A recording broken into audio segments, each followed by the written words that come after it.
Many aloe vera plants do not die because of neglect. They die because their owners are trying to help them. At first, everything looks normal. The leaves are still green. The plant seems healthy enough. Then one day, a lower leaf turns soft. A few days later, another leaf begins to droop. Soon the entire plant starts looking weaker, and no matter what the owner does, the decline seems impossible to stop. What makes this especially frustrating is that the mistake responsible is often recommended with good intentions. In fact, millions of people repeat it every year because it feels like the right thing to do for a houseplant. The problem is that aloe vera is not like most houseplants, and treating it like one can quietly trigger a chain reaction that begins below the soil long before any visible symptoms appear. The dangerous part is that by the time most gardeners notice something is wrong, the real damage has already been happening for weeks. The leaves are only revealing a problem that started much earlier inside the root system. What's even more surprising is that many aloe plants show warning signs that are commonly misunderstood. Owners often respond by doing even more of the very thing causing the problem, which only accelerates the decline. So what is this extremely common mistake? Why does it cause so many aloe vera plants to fail? And how can a plant that looks perfectly healthy one week suddenly begin collapsing the next? To answer that, we first need to understand why aloe vera is one of the most misunderstood plants people grow and why so many gardeners unknowingly care for it in exactly the wrong way. Aloe vera has earned a reputation for being almost impossible to kill.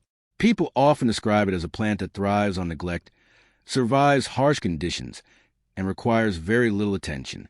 While there is some truth to that reputation, it has also created one of the biggest misunderstandings in gardening. Many plant owners see green leaves and assume aloe vera behaves like other common houseplants. They place it on a watering schedule, check the soil frequently, and try to keep conditions consistently moist. The intention is good. The logic seems reasonable. After all, most plants need regular moisture to stay healthy. The problem is that aloe vera evolved in environments that are very different from the conditions found inside most homes. In its natural habitat, aloe experiences long periods with very little water available. Instead of relying on constant moisture from the soil, it developed a remarkable survival strategy. Those thick, fleshy leaves are not simply decorative. They function as storage reservoirs, allowing the plant to hold large amounts of water for future use. Because of this adaptation, aloe vera is designed to tolerate drought far better than excess moisture.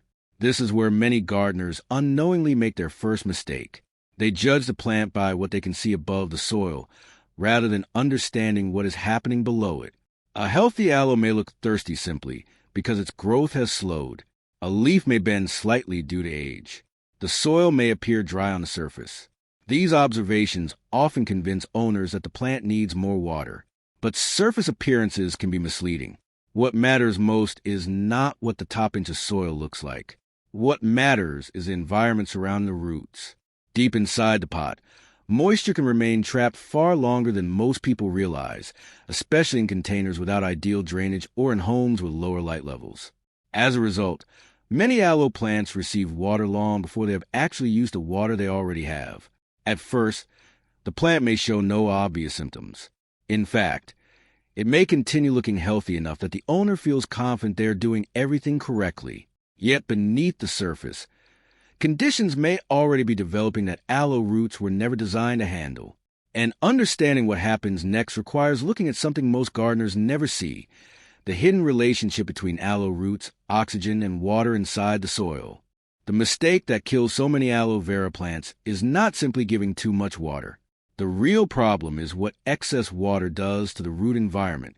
Most gardeners think of roots as structures whose main job is absorbing water. While that is true, roots also need something just as important: oxygen. Healthy soil contains tiny air pockets between soil particles.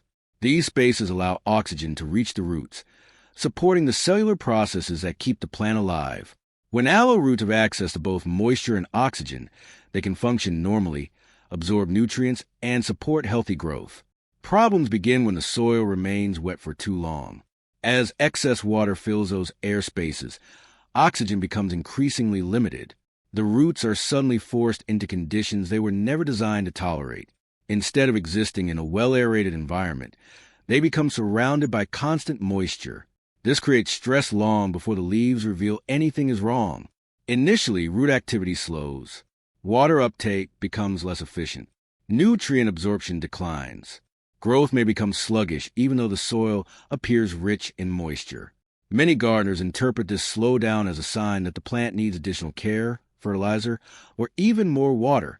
Unfortunately, that response often makes the situation worse. The longer the roots remain in saturated conditions, the more vulnerable they become to microorganisms naturally present in the soil. Under healthy conditions, many of these organisms are harmless. But when oxygen levels drop and roots become weakened, certain fungi and pathogens can begin attacking root tissue. This is where the real danger develops. Once root damage begins, the plant enters a vicious cycle. Damaged roots absorb less water, yet the soil stays wet because the plant is no longer using moisture efficiently. The prolonged wetness causes even more root damage, which further reduces the plant's ability to recover. What's deceptive is that the leaves may still look relatively normal during the early stages. The water already stored inside the plant can temporarily hide the problem. An aloe vera plant can appear healthy while its root system is steadily deteriorating beneath the surface. Then eventually, the stored reserves begin running out. When that happens, the symptoms that gardeners finally notice start appearing above the soil. And many of those warning signs are commonly misunderstood, leading people to make decisions that push the plant even closer to collapse. One of the reasons overwatering is so destructive is that the warning signs rarely appear the way people expect. Many gardeners assume a plant receiving too much water should immediately look wet, swollen, or obviously unhealthy. In reality, the earliest symptoms are often subtle enough to be dismissed as normal aging or temporary stress. A lower leaf may start feeling softer than usual. Another leaf may lose some of its firmness. The plant might seem slightly less upright than it was a few weeks earlier. Because these changes happen gradually, they often fail to trigger concern. Then the symptoms become more confusing. As root damage progresses, the aloe begins losing its ability to move water efficiently throughout the plant. Ironically, a plant sitting in moist soil can start showing signs that resemble thirst. Leaves may appear thinner. Some may curl inward slightly. Growth can slow dramatically. This is where many owners make a costly mistake. Seeing a plant that appears stressed, they assume it needs more water. After all, drooping leaves are commonly associated with underwatering in many plants. But aloe vera operates differently. When root function is compromised, adding more water does not solve the problem. It increases the conditions that cause the damage in the first place. Another warning sign frequently overlooked is leaf discoloration. Healthy aloe leaves are typically firm and evenly colored. When roots begin struggling, leaves may develop a dull appearance. Some become pale green. Others may start yellowing from the base upward. Because nutrient absorption is closely linked to root health, deficiencies can begin appearing even when nutrients are present in the soil. The plant simply cannot access them effectively. In more advanced cases, the base of the plant may feel soft. Leaves can detach unusually easily. A slight tug may cause a leaf to separate from the stem. At this stage, significant root deterioration is often already underway. What surprises many gardeners is how long the problem can remain hidden before these symptoms become obvious. By the time visible warning signs appear, the plant may have been struggling below the soil for weeks or even months. And if the underlying mistake continues, the consequences become far more serious than a few soft leaves or slower growth. The plant can reach a point where recovery becomes increasingly difficult, despite the owner's best efforts. As the mistake continues, aloe vera reaches a stage where recovery becomes much more difficult. This is the point where many gardeners feel completely confused because the plant seems to decline no matter what they try. The reason is simple. The visible symptoms are not the primary problem anymore. The root system is. When a healthy aloe loses a leaf or shows temporary stress, it can usually recover because the roots are still functioning. They can absorb water, take up nutrients, and support new growth.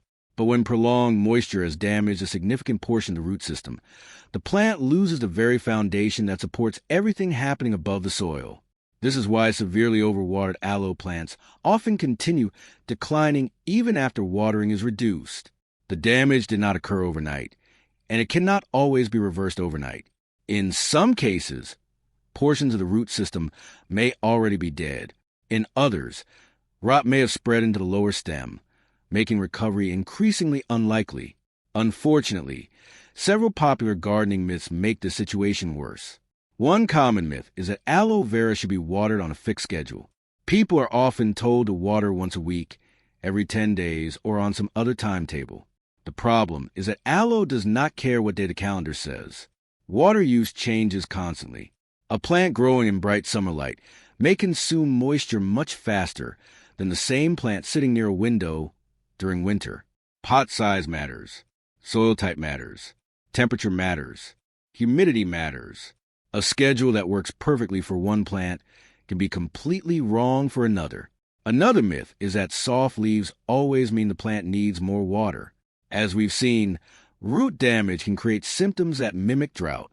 Responding automatically with more water can accelerate the very process causing the decline. There's also a widespread belief that aloe thrives simply because it's a low-maintenance plant. While aloe is certainly resilient, resilience is not the same thing as immunity. The plant's ability to survive dry conditions often tricks people into thinking it can tolerate any form of neglect or care mistake. In reality, its greatest strength, storing water inside its leaves, is exactly why excess moisture becomes such a serious threat. The encouraging news is that preventing this problem is actually much easier than most gardeners think. Once you understand what aloe vera truly needs, the solution becomes surprisingly simple, and it has far less to do with frequent attention than most people realize. The good news is that preventing this mistake does not require complicated care routines, expensive products, or constant monitoring. In fact, the healthiest aloe vera plants are often the ones that are allowed to follow their natural growth pattern.